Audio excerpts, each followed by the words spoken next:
पति पत्नी के निस्वार्थ प्रेम की कहानी। पति पत्नी का एक जोड़ा था। लोअर मिडिल क्लास से संबंध रखने वाला यह पति पत्नी एक शहर में बड़ी मुश्किल से अपना जीवन बसर कर रहे थे। जितना भी कठिन उनका जीवन था, फिर भी वह एक दूसरे से बेइंतहा प्यार करते थे। एक दूसरे का हर तरह से ख्याल रखते थे या कोशिश करते थे। इनके पास अभाव सिर्फ पैसों का था, प्रेम का नहीं। लेकिन पैसों का अभाव ऐसी चीज़ है जो कभी ना कभी आपको तोड़ देती है। एक दिन पत्नी अपने बालों को धोकर उन्हें सुखा रही थी। पति पास ही में बैठकर पेपर पढ़ रहा था। पत्नी ने अपने पति से कहा, भगवान ने मुझे कितने सुंदर और लंबे बाल दिए हैं, लेकिन इन्हें लगाने के लिए घर में एक पिन तक नहीं है। आप मुझे एक पिन खरीद कर ला कर दे दीजिए ना। पत्नी की बात सुनकर पति का मुंह थोड़ा उतर गया। पति ने कहा, हाँ सच में तुम्हारे बाल बहुत सुंदर है और मैं भी चाहता हूँ कि तुम अपने बालों को भी गजरा कभी सुंदर पिन लगाओ, लेकिन तुम जानती हो कि हम बड़ी मुश्किल से खाने पीने और पहनने की चीज़ें जुटा पाते हैं।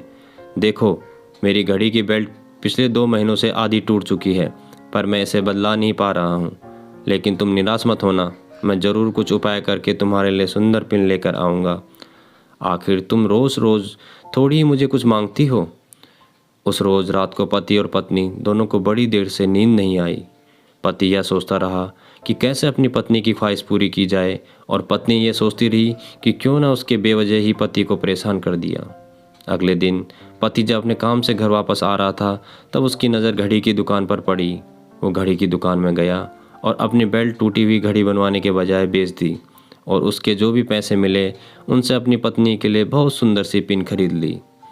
पति खुशी खुशी घर पहुंचा और दरवाज़ा खटखटाया। पत्नी ने जब दरवाज़ा खोला तो पति अपनी पत्नी को थोड़ी देर तक एकटक देखता ही रह गया। पत्नी बोली, ऐसा क्या भूत की तरह आंखें बड़ी कड़े करके मुझे देख रहे हो? सिर्फ बाल ही तो कटवाए हैं मैंने। पत्नी पति को घर के अंदर लेकर गई और पूरी बात बताते हुए बोली, आज मैंने अपने बाल कटवा लिए, और कमाल की बात यह है कि उनके मुझे अच्छे खासे पैसे मिले, जिनसे मैंने आपके लिए घड़ी खरीदी है। पत्नी ने घड़ी पति के हाथ में पहना दी। पति की आंखों में नम हो गई। पति ने भी सारी बात बताकर वो सुंदर पिन पत्नी के बालों में लगा दी, जिससे पत्नी का भी दिल भर आया और दोनों प्यार से एक दूसरे के गले लग गए। दोस्तों, सच्चा प्रेम पाने की भावना से नहीं, समर्पण की भावना से होता है। उम्मीद करता हूँ आपको ये कहानी पसंद आई होगी।